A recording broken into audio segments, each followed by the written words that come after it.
Hello and welcome to Lions TV pre-match vlog.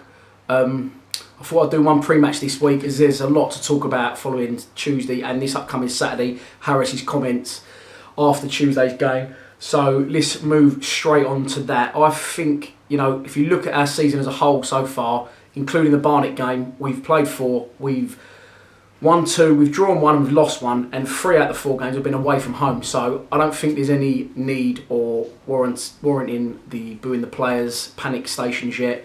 I think we're going to be absolutely fine under Harris's guidance. I think that Tuesday was a one-off, and I'm hoping that the players will respond to Harris's comments after the game. Again, that divided opinion, whether he said the right things or he said the wrong things, whether he should have kept it in the changing room.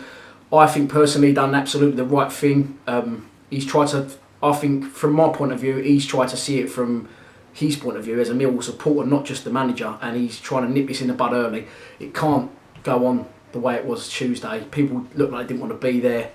And yeah, I think he's done absolutely the right thing. He's saying he won't bow down to players that don't want to play for the club. He won't bow down to agents, which is spot on. I think he's trying to take control of his dressing room of his club.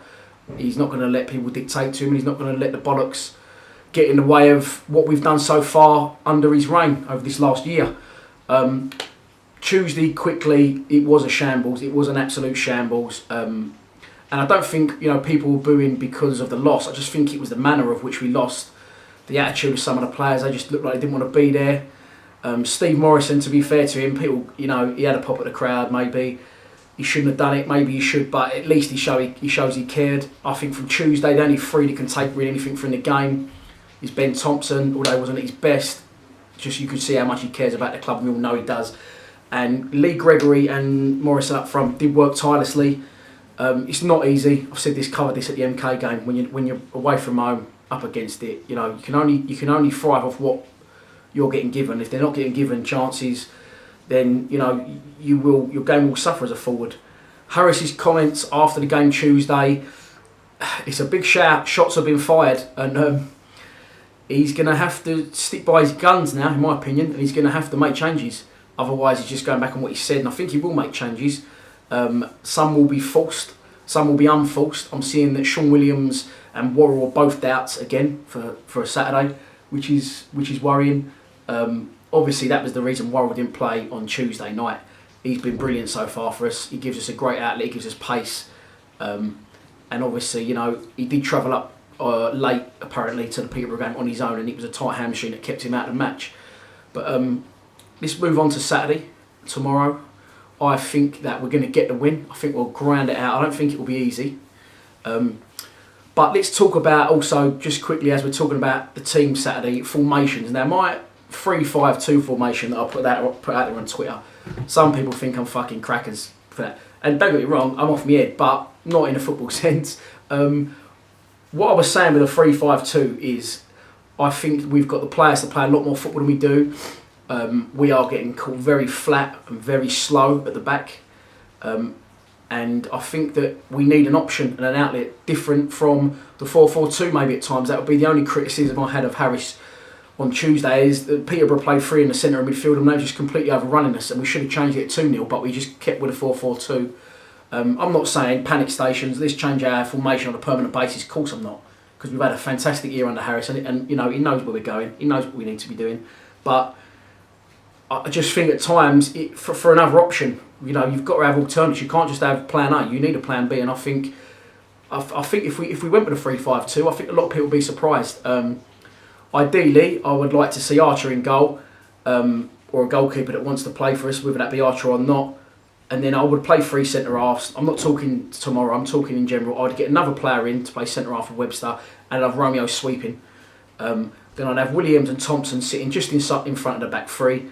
So if a move does break down, they're your 5 defenders. Thompson can split right, Williams can split left. This is left-footed, and we've got 5 at the back, and then we've got 5 going forward.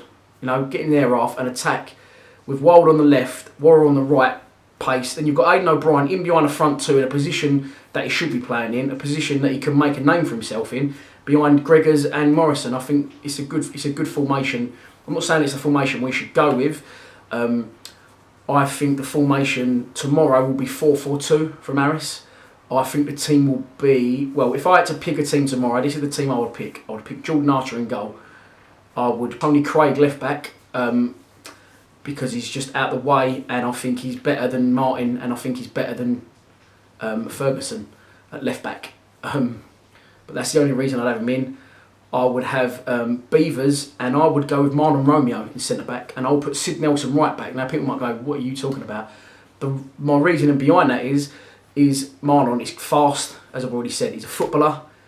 Sid made a few mistakes in centre half pre-season, and he looks okay. I know it was only Barnett, but he looks strong at Barnett at right back. I would have Marlon Romeo, who's had a lot more experience in the team over the last year, a lot more pace, and a much better footballer in centre half with Webster. Then I'd have Nelson at right back. I'd have Worrell right mid if he's fit. I'd have Wild left midfield.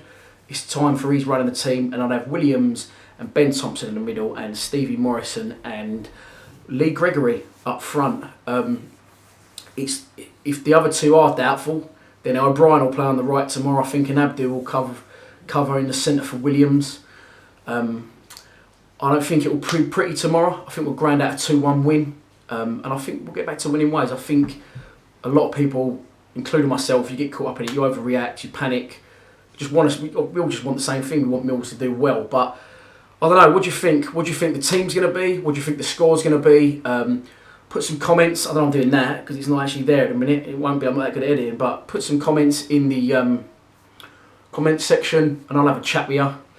Please subscribe to Lions TV. And if anyone fancies doing a decent interview tomorrow, an half sensible one, not just all jumping in, lagging, then I will be at the rear entrance of the South Stand, where it meets the Docker Stand, after the game. Come on, you Lions. 2-1 win for us tomorrow. Let's do it.